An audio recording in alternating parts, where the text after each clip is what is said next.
Hello friends, welcome back to my channel Surbhi Dahiya 77, the Media Mentor. If you're watching my video for the first time, I'm Professor Surbhi Dahiya and I head the journalism department at the Indian Institute of Mass Communication. Friends, you can subscribe to my channel for regular videos on the basics of reporting, on the specialized beat reporting, journalism, communication, mass communication, media business management, and media houses in India. Friends, today I'm here to discuss a specialized beat, which is called as Parliamentary and Legislative Beat. So, Parliamentary and Legislative Beat is a very specialized field, and today we will be studying about the system, the composition, the functioning, rules and procedures in the part 1. So we will have a second video on tips to become a good parliamentary reporter as well. So parliamentary reporting, as you know, is one of the most important forms of journalism, but it comes with huge responsibility. Reporters must possess a fair amount of experience in their profession and knowledge of parliamentary rules and procedures for covering this beat. So the journalist is not only required to report the proceedings correctly, but also give a context to the happenings on the floor of the House. Only a journalist who is accredited to the Press Information Bureau, that's called as PIB, is eligible to apply for the coverage of the Parliament.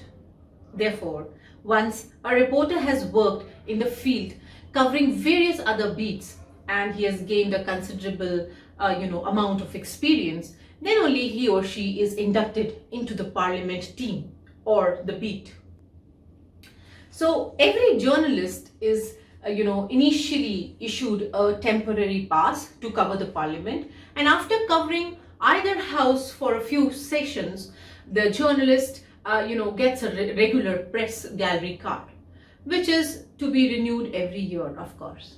And it's always good if you or any parliamentary reporter assigned to cover the beat, they are sent for a small orientation course as well, which is conducted by say Bureau of Parliamentary Studies and Training, BPST, or say PRI, to help them understand the intricacies of the coverage as well. Parliamentary journalism is all about reporting the day-to-day affairs of the Parliament, which comprises of the Lok Sabha or the House of the People, and the Rajya Sabha, which is also called as the Council of States, at the national level. And if you talk about the state level, we have Vidhan Sabha or the Legislative Assembly, and we have Vidhan Parishad or the Legislative Council at the state level. So reporting on the legislation requires a journalist to have knowledge of the laws, background of the politics, and an ability to understand the matters apart from the assembly's rules for journalists. So for a reporter, it becomes important to have the understanding of what is allowed to be reported, what is not allowed, and the expunging of remarks, the protests by the opposition, or the action on violations, and how severely these could be dealt with by the speaker, and how any casual mistake can land you in trouble. So parliamentary reporting, it includes coverage of Lok Sabha and Rajya Sabha, as I just said, which functions regularly for at least 6 to 7 hours in a day when it is in session. So it also covers other activities taking place within the legislature, or the complex process of legislation and the general debate taking place on the floor of the House on various issues of importance, generally for the general public. So parliamentary reporter, he or she collects the copies of the speeches of the Prime Minister, other ministers, as well as the members of the both the houses of the Parliament. And carrying a tape recorder is prohibited. So you cannot carry a tape recorder or a camera inside the Parliament or the press gallery. It is not allowed. So the government also discloses all its major decisions only at the floor of the house. So this beat is really important. Political news stories, they also emerge from here, and because representatives of all the political parties, they voice their opinion in the house. So these are there can be heated debates, there can be arguments between the government and the opposition. So apart from that, you can also cover the central hall of parliament, where MPs and former MPs, they meet regularly, regardless of whether parliament is in session or not. So if I tell you about the central hall, it is located in the parliament compound, and it is an ideal place for MPs to maybe relax or have a cup of tea. So this is one of the place where ministers, former ministers, MPs, former MPs from different parties, they can seen chatting or bonding over coffee, or maybe an informal setting, you can say. So on many occasions you can find MPs from different parties who have just fought each other on the floor of maybe Lok Sabha or Rajya Sabha, exchanging maybe jokes, or they are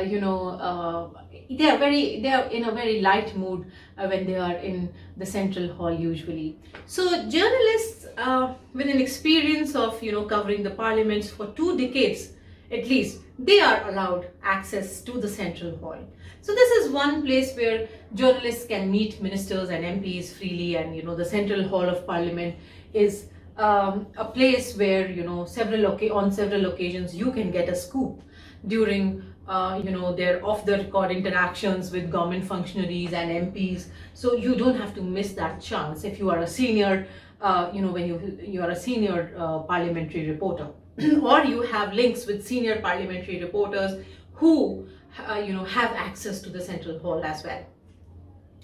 Then you should clearly understand the functioning of the parliament, of both the houses of the legislature at the national level and as well as the state level, or union territories. So the process of legislation and the rules and regulations must be followed.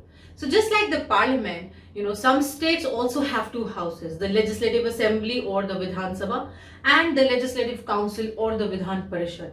So Legislative Assembly at the state level, it functions like the House of People, and the Legislative Council functions in a manner which is similar to the Council of States. So some states have only one house, the Legislative Assembly or the Vidhan Sabha. Now every prime minister, if you see, they have contributed immensely in the strengthening of the parliamentary democracy in India. We are one of the largest democracies in the world. So it is our ardent duty to adequately cover the so-called temple of democracy in India, whether they are issues concerning the society or especially poor or downtrodden. They must also be highlighted in media whenever they are taken up in either of the houses. And you must keep a very strict watch on all the developments, truthful reports, who is saying what, and the rulings which are given by the presiding officers. While the government deserves all their attention, the press should also report the opposition points of view as well. Now, let me explain you the parliamentary structure. I'm sure you must have read a bit of it in school also, but this is very important here to discuss the structure, because the person who is going to report on the parliament or the legislature at the national or the state level respectively, they should know the parliamentary structure by heart. So as per the Indian Constitution, the legislature, it comprises of the president and the 2 houses, the House of the People and the Council of States. So members of the House of the People, they are elected by the public through the process of direct election, and maximum number of members of the parliament is 545, out of which 525 they are elected from the states and the remaining 20 from the union territories. Lok Sabha, it functions for, at least 5 years from the day of its first sitting till the completion of 5 years. But as you know, it can also be dissolved. So in case of, imposition of emergency during the tenure of any, Lok Sabha, its tenure is, extended by that amount of time, provided that this time shall not exceed a maximum limit of 1 year. So after that, fresh elections are essential. Then if you talk about the other house, the Rajya Sabha, the Council of States can have a maximum of 250 members. And out of these 250 members, 12 members are nominated by the president or selected, chosen by the president. And they, based on their, notable contributions in the different fields, these 12 members are chosen from, say, the, field of art or music or, sports or literature or science. And the 238 members are elected directly from the states and union territories of India. So the representatives of each state in the Council of States are elected by the members of the Legislative Assembly of that state. So this is done in accordance with the system of, proportional representation by means of single transferable vote, and the representatives of, union territories, they are elected in such a manner as the parliamentary may by law prescribe. So yeah, so members, sit for staggered terms lasting 6 years with, elections every year, but almost a third of, say, 233, designates up for election every 2 years, specifically in even, numbered years. So unlike the Lok Sabha, the Rajya Sabha meets in continuous sessions, and it continuously conducts the sessions, and it is not subjected to dissolution. So the Vice President of India is the chairman of the Rajya Sabha, who is assisted by the deputy chairman, and like the lower house, by a panel of chairmen, by a panel of chairpersons in, running the house. So when in session, the two houses, they hold their sitting from say 11 to 1, and then 2 to 6 p.m. and of course there's a 1 hour lunch break. However, the lunch break can be dispensed with, and the sittings could also go beyond 6 p.m. depending upon the business before the house. And the two houses hold 3 sessions in a year: the budget session, that's February to May; the monsoon session, that's July to September; and the winter session, that's November to mid-December. Now, let us also know that, who all are there in the houses and what all happens in these two houses for a better understanding of the parliamentary system, its rules and regulations and procedures. So you all must have heard the word speaker. So the speaker is the custodian of the Lok Sabha, and he or she is elected in the first meeting of the house after the general elections. So the speaker is by, convention from the ruling party or the alliance party. The speaker is assisted in running the house on a day-to-day basis by a deputy speaker and a panel of chairpersons comprising MPs from different parties. Now, the Speaker of a legislative assembly is the presiding officer of the assembly, and he is the member or she is the member of the ruling party or the ruling alliance and is elected after the assembly elections. He or she conducts the proceedings of the house and has to make, smooth and, maintain discipline and, decorum in the sessions. He or she allows the call attention notices, the privilege motion, the no confidence motion, and tabling of bills. I'll just be explaining what is all this. And the members who speak in the house, they have to address to the speaker. So, the speaker's directions, they are considered supreme. And all the members of the house, they have to abide by what he or she says. He can or she can punish the members for indiscipline and also unparliamentary behavior by calling their names and suspend them. So in case of extreme circumstances, he or she can ask the marshals also to remove the members of the house. Then we have the leaders of the house. So at the national level, who are the leaders, and at the state level, chief ministers are of the house is the leader of the house. So he is the most influential person in the assembly, while he is the leader of his party, or she is the leader of her party. He also is the spokesperson and representative of the house. Then we have a leader of opposition also. He or she is the member of opposition party, and he is a key functionary of the house.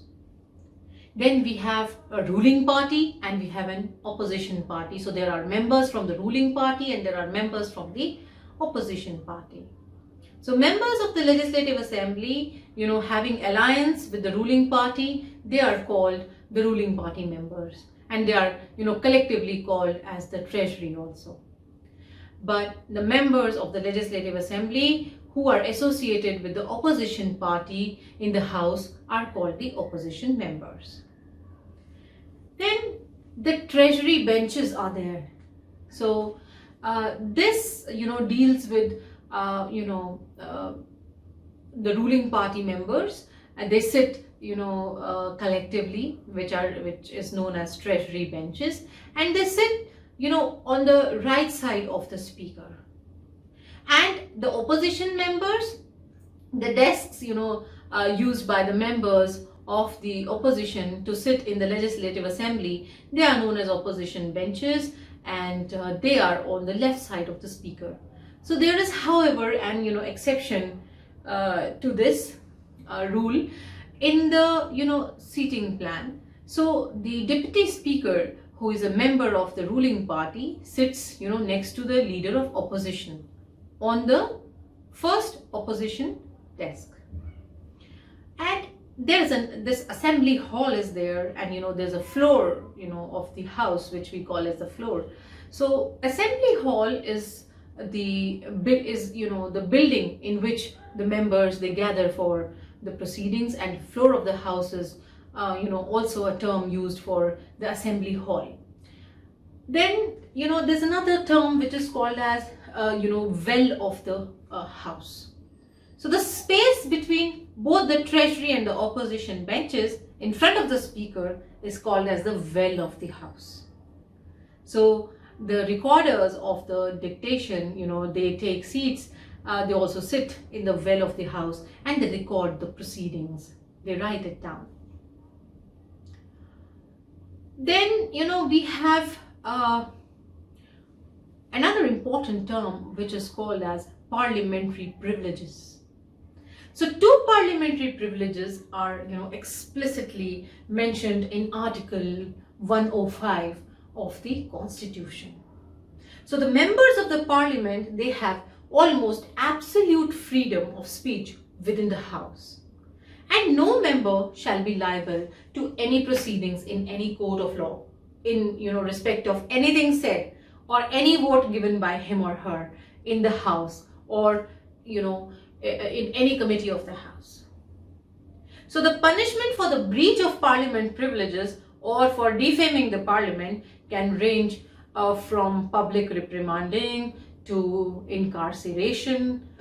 So the journalist, or the parliamentary reporter, or the newspaper, or the media organization can be punished by the Parliament for the breach of parliamentary privileges if the reporter is involved in maybe the publication of wrong or fictitious reports about functioning of the houses, or for obstructing the functioning of the houses in any manner, improper behavior within the house, or disturbing the peace of the house and not following the orders of the speaker, or writing defamatory things about the speaker, or they can be punished for suppressing the speech made by any member of the Parliament, or publication of the reports of, say, secret meetings, and publication of omitted words in the report.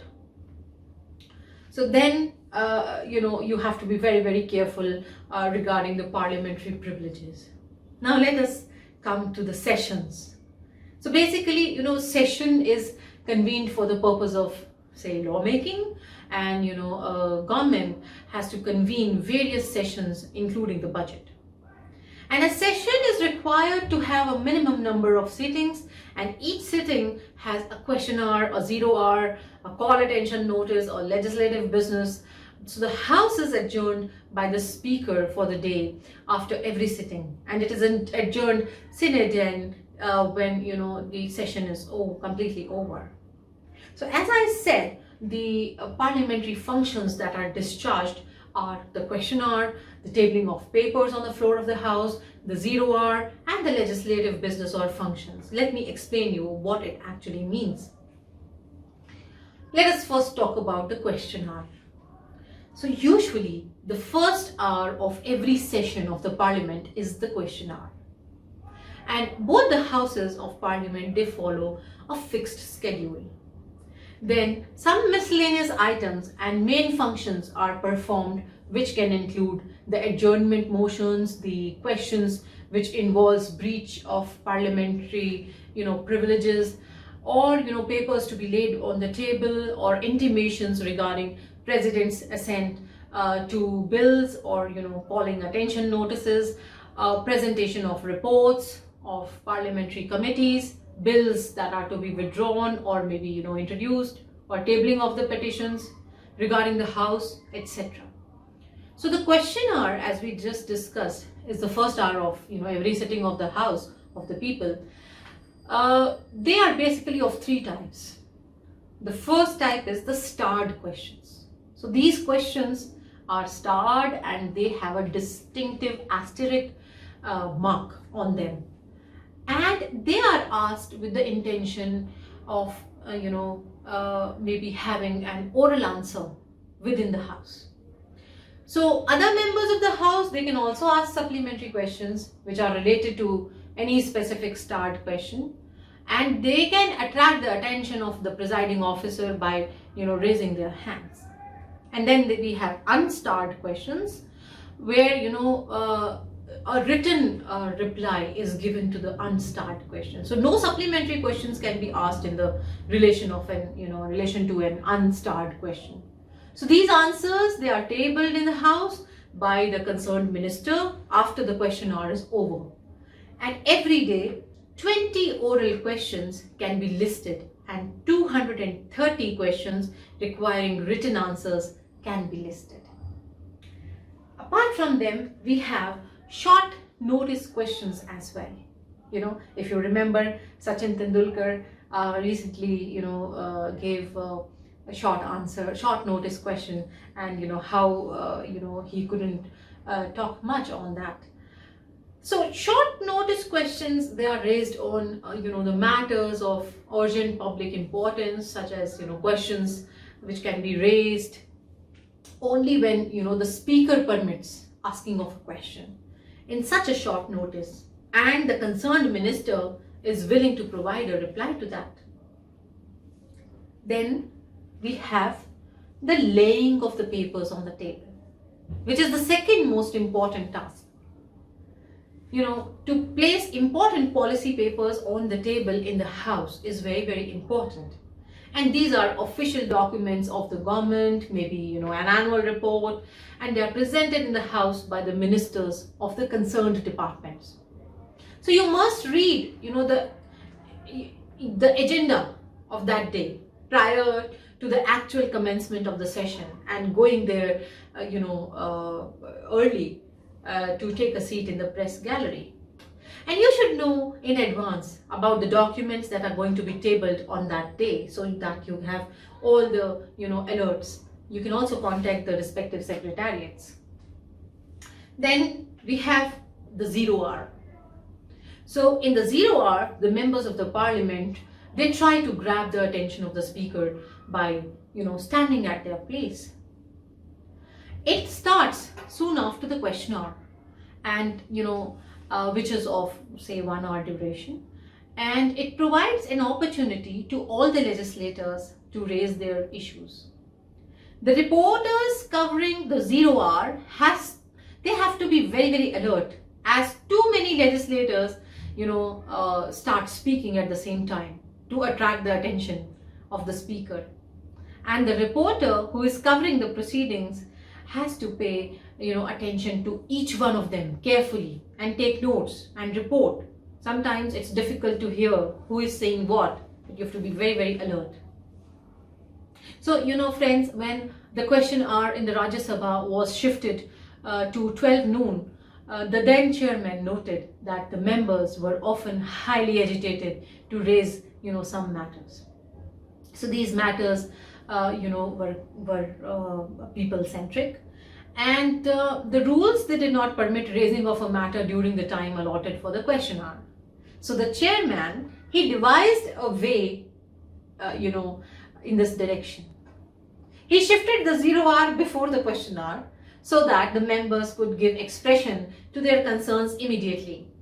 Just as the House sits for the day, and the valuable question hour is also not disrupted by any of the other questions. Then, my dear friends, the fourth important thing is the legislative business or the legislative functions.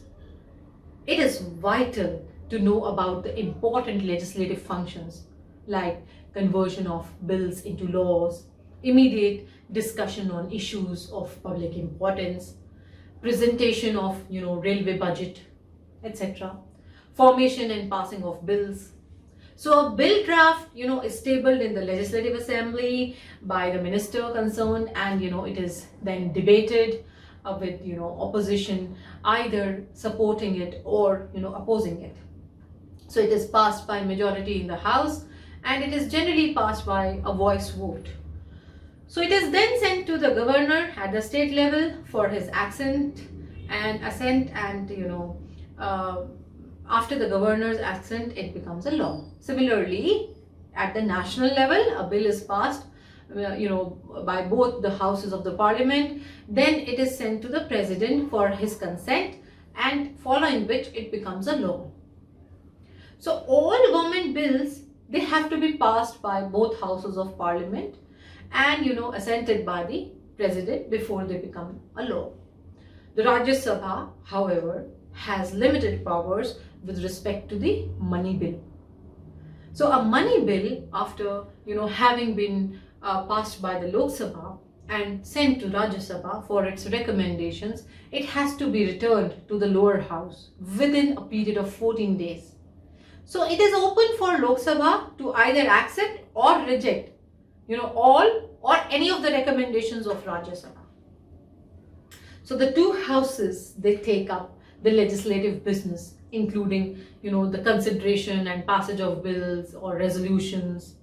So the two houses could also take up discussion on any issue of, say, national or global importance with the permission of the chair.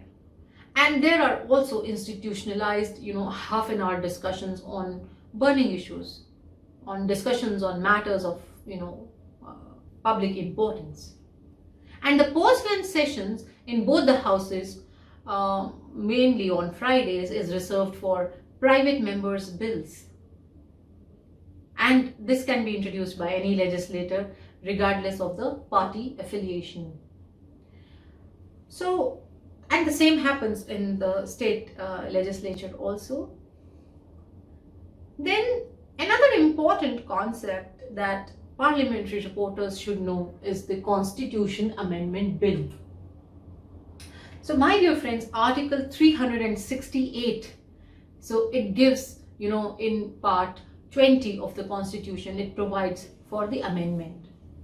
So a Constitution Amendment Bill, it needs to be passed by the majority of the total membership and by a majority of not less than 2/3 of the members present and voting of each house of the parliament to become a legal entity. And then, what is, calling attention notice. So if any member, he wants or she wants to call the attention of the governor at the state level or a minister towards any issue of public importance, then with the prior permission of the speaker, he or she can do it by giving a calling attention notice. Similarly, this can happen in the national, both the houses. And the matters that are raised under the Rule 377 in Lok Sabha was, also permitted with the permission of the speaker and the members of the Lok Sabha. They could, raise matters of urgent public importance which have not been, raised during that session or under any other rule. And the members can, briefly describe the same in their speech on the floor so that everybody comes to know about it. Another important term that the parliamentary reporter should know is adjournment motion. It is brought in to demand, adjournments of all other businesses in the House. So the motion is brought to emphasize that the issue is of utmost importance to be given priority over the business of the House. So this is an extraordinary procedure.